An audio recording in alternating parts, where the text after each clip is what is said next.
Olá! Você curte e compartilha tudo que vê pela frente na internet? Pelo WhatsApp também? Pois saiba que dependendo do conteúdo que você curtiu ou compartilhou, você pode sim ter complicações jurídicas. Esse é o assunto do debate de hoje na TV UAB.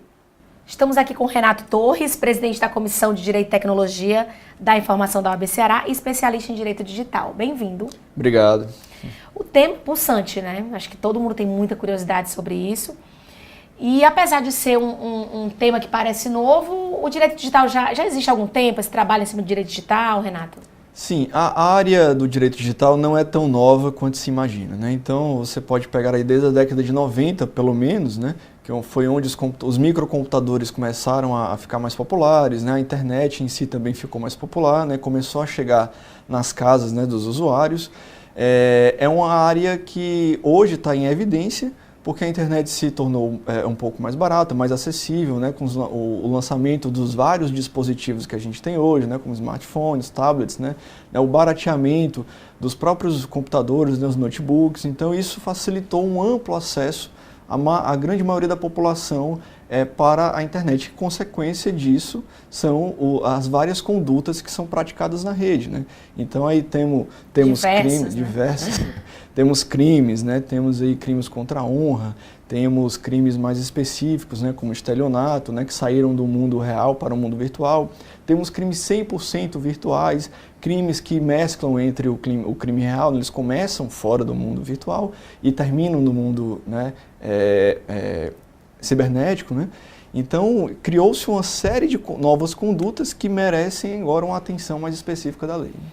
Renato, existe uma bandeira muito forte de que a internet nasceu livre, né? Eu me lembro muito disso, que não pode cercear o direito de falar na internet, é um ambiente em que a gente tem liberdade de falar o que quer. E eu acho que com o passar dos anos e a maturidade da própria internet e da sociedade que lida com a internet, percebeu-se que não é assim, né? Hoje a gente vê que todo mundo já deve ter sido vítima de um comentário ruim, de alguma acusação caluniosa na internet.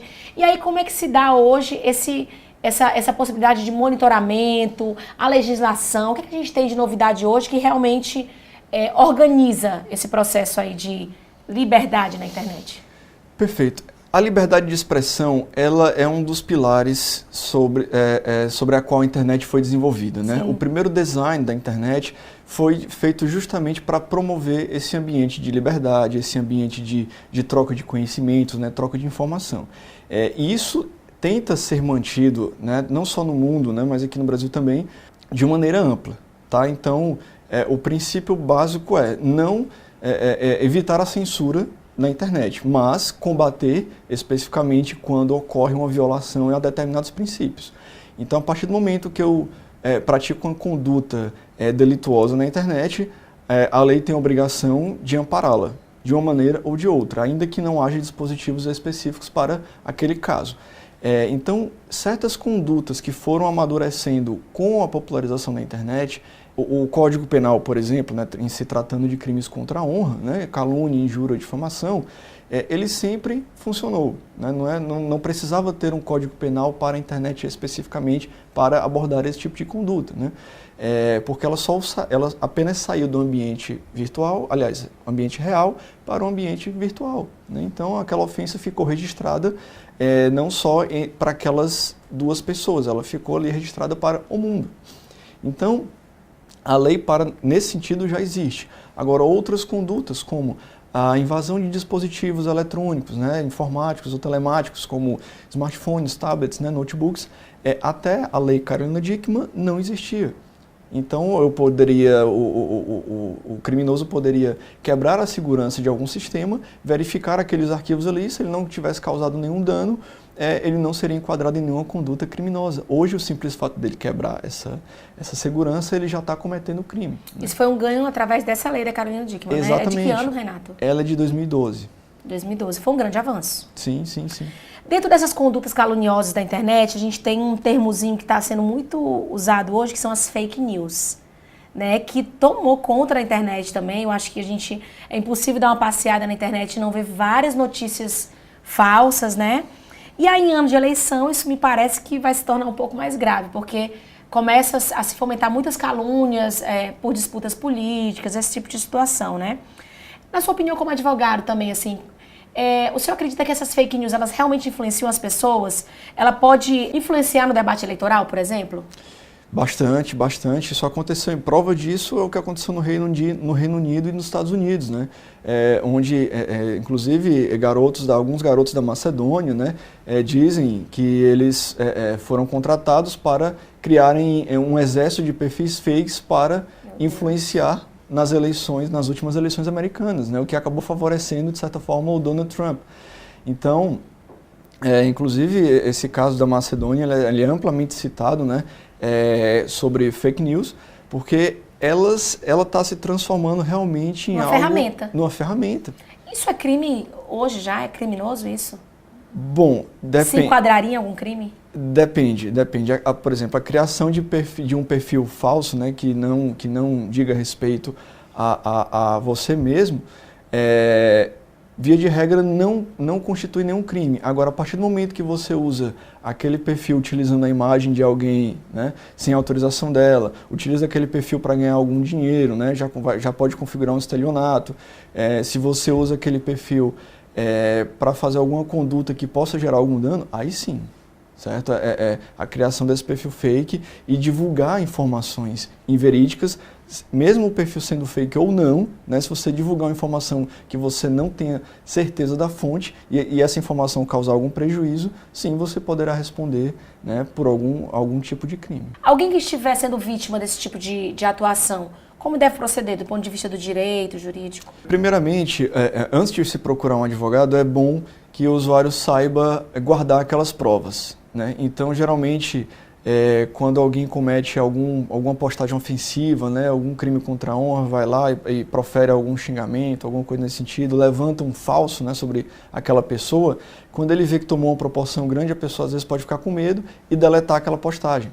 Então, a pessoa pode até ter visto, mas se ela não tiver como provar que naquele dia aquele perfil cometeu aquele crime, vai dificultar mais a responsabilidade desse ofensor.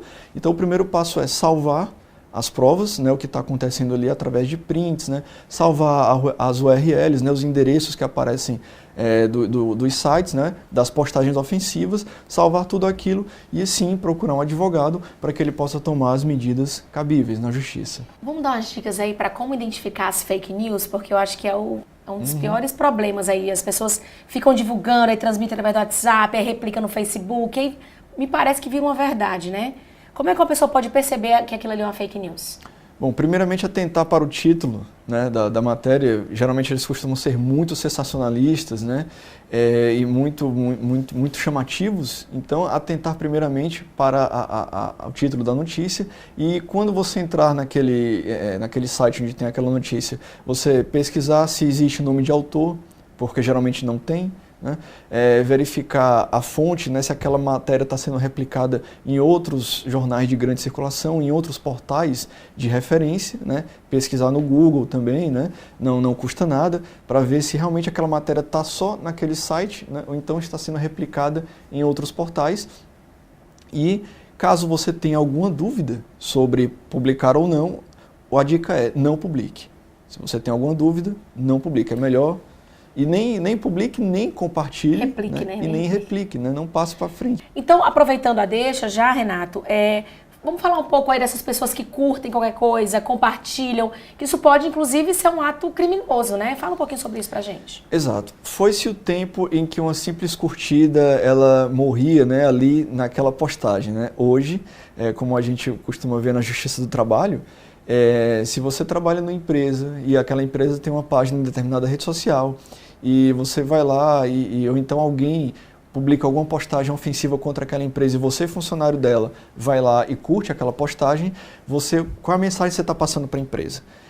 A mensagem é, olha, eu estou concordando que essa pessoa que publicou algo ofendendo a imagem da empresa, né, eu estou concordando com o que ela está falando. Então, hoje, quando você curte alguma coisa, você só não está curtindo, você está dizendo que concorda com aquilo ali, que acha aquela ideia legal, ou acha aquela postagem legal, né? Então, temos que ter muito cuidado com o que nós curtimos, porque se determinada pessoa publica alguma postagem homofóbica ou racista, ou fazendo algum tipo de apologia a crime, né? Ou um vídeo que foi divulgado sem autorização, e você vai lá, curte e compartilha aquele material, você está concordando com tudo aquilo. Isso vale também para o WhatsApp, que hoje também é viral, né? As pessoas pegam e saem compartilhando no WhatsApp. Sim, o WhatsApp e outros mensageiros da mesma forma, que propiciam um ambiente viral de propagação de conteúdo, também nós temos que ter muito cuidado na hora de compartilhar. Se você receber um vídeo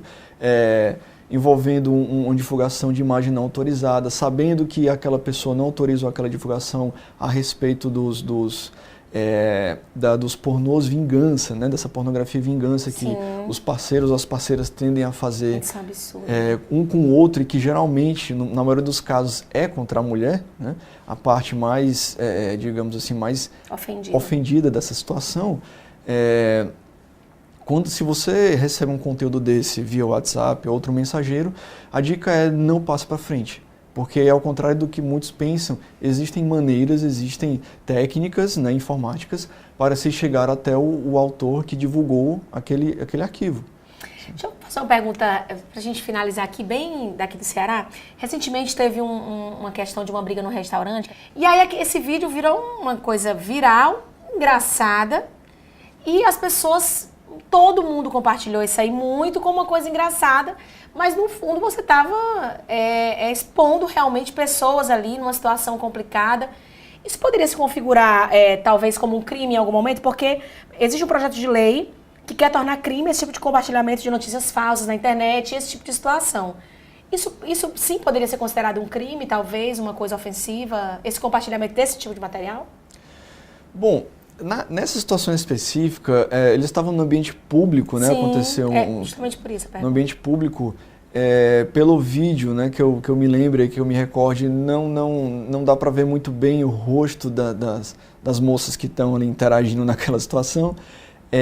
Então, naquela situação específica, eu não consigo enxergar como alguma agressão, alguma violação a direito de imagem de um ou de outro, né? Porque foi num ambiente ali público, onde qualquer pessoa tem acesso, e não foi, digamos, focado muito bem no rosto de alguém. Mas se a situação fosse... Não houve uma intenção clara de você difamar, foi uma situação que aconteceu... Exatamente, alguém registrou, assim poderia ser como as câmeras de filmagem da própria casa, do estabelecimento, né? Mas a partir do momento que se foca mais no rosto de alguém, que vê aquela pessoa numa situação desesperadora, ou acidentada, ou tendo algum problema de saúde ali... Ali aquela pessoa pode pedir que, caso aquela imagem esteja sendo veiculada na internet, ela pode pedir sim que ela seja removida de alguns dos provedores de conteúdo que estejam hospedando, né? Ok. Renato Torres, presidente da Comissão de Direito e Tecnologia da Informação da OAB Ceará, especialista em Direito Digital. Obrigada pela presença. Por nada. Um tema muito interessante, né? Acho que todo mundo fica muito curioso. O pessoal está tudo aqui atento à nossa conversa. E obrigada e até a próxima. Obrigado. Você, obrigada também por ter ficado com a gente mais uma vez aqui na TV OAB. Vá até o YouTube, OAB Ceará TV, e curte a gente. Até a próxima. Tchau, tchau.